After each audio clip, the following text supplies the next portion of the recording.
ধর্ষকের সর্বোচ্চ শাস্তি নিশ্চিত করতে অন্তর্বর্তী সরকারের স্বরাষ্ট্র উপদেষ্টা জাহাঙ্গীর আলম চৌধুরীর পদত্যাগ দাবি করে বিক্ষোভ মিছিল ও সমাবেশ করেছে বৈষম্য বিরোধী ছাত্র আন্দোলন ও সাধারণ শিক্ষার্থীরা। এ সময় ধর্ষকদের শাস্তি নিশ্চিত করতে 24 ঘন্টা আলটিমেটাম দেন আন্দোলনরত শিক্ষার্থীরা।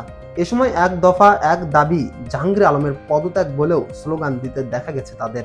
রোববার রাত 2টার দিকে এই কর্মসূচির ঘোষণা দেন বৈষম্য বিরোধী ছাত্র আন্দোলনের মুখপাত্র উমামা ফাতেমা। বলেন, আগামী 24 ঘন্টার মধ্যে ধর্ষকদের শাস্তি নিশ্চিত করতে হবে, তা না হলে স্বরাষ্ট্র উপদেষ্টাকে পদত্যাগ করতে হবে।